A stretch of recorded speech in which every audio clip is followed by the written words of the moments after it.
आज तिरंगा फहराता है अपनी पूरी शान से। हमें मिली आज़ादी वीर शहीदों के बलिदान से। हमने अपना गौरव पाया अपने स्वाभिमान से।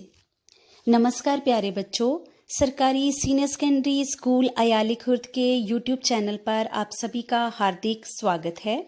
आज मैं रेखा आपको 7वीं कक्षा का छठा पाठ राष्ट्र के गौरव प्रतीक पढ़ाने जा रही हूँ।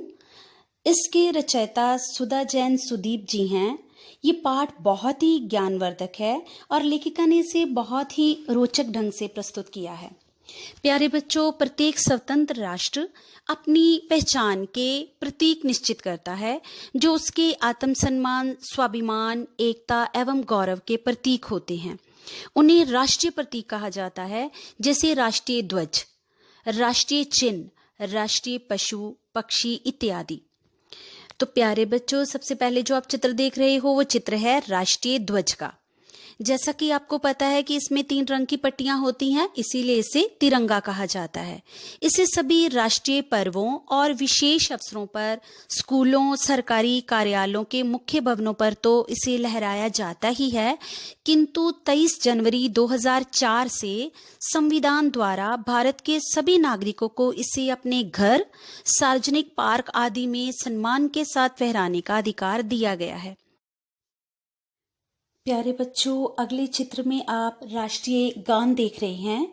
हमारा राष्ट्रीय गान न केवल हमारी पहचान है, बल्कि हमारी आन बान शान का भी प्रतीक है। इसके रचयिता रविंद्रनाथ टैगोर जी हैं, जो कि नोबेल पुरस्कार विजेता हैं। ये भारत के प्रसिद्ध विद्वान व कवि थे। इन्होंने 27 दिसंबर 1911 में इसकी रचना की और 24 जनवरी 1950 को इसे राष्ट्रीय गान के रूप में स्वीकार किया गया। ये मूलतः बांग्ला संस्कृत भाषा में लिखा गया है, जिसमें 5 छंद थे, परंतु हमारे यहाँ जिस गान को गाया जाता है इसमें केवल एक ही पद राष्ट्रीय गान का हिस्सा है। इसके गायन में 52 सेकंड लगते हैं। जब राष्ट्रीय गान गाया या बजाया जाता है तो इसके सम्मान में हमें सावधान की मुद्रा में खड़े होना चाहिए। ये गान न केवल देशभक्ति, राष्ट्रीय निष्ठा को प्रदर्शित करता है, बल्कि हमारी राष्ट्रीय विरासत को भी दर्शाता है।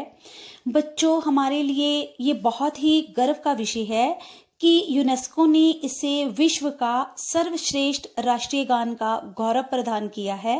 तो चलिए सुनते हैं अपना राष्ट्रीय गान। जन गण मन अधिनायक जय हे भारत भाग्य विधाता। पंजाब सिंधु गुजरात मराठा द्राविड़ उत्कल गंगा। विंध्य हिमाचल यमुना गंगा उच्छल जलधि तरंगा।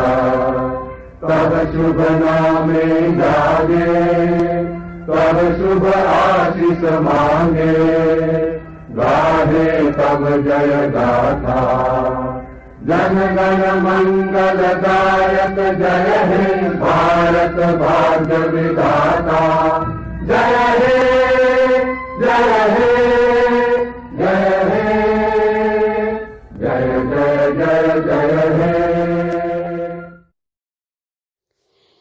प्यारे बच्चों, कई बार ये जानने की उत्सुकता होती है कि इस गान का अर्थ क्या है, इसे किसे संबोधित किया गया है।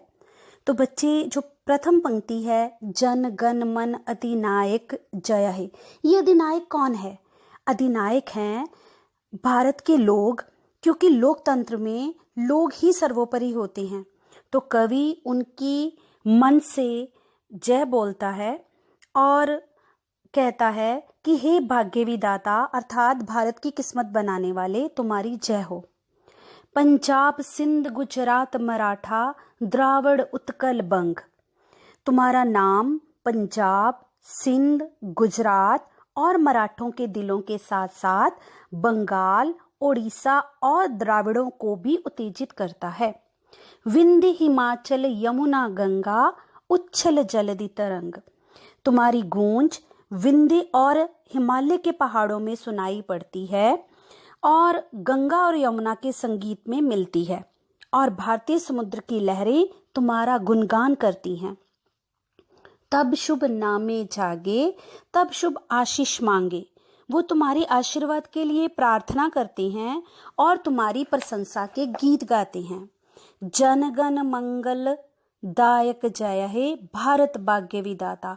और जो बच्चे अंतिम पंक्तियां हैं वो सैनिकों और किसानों को समर्पित हैं।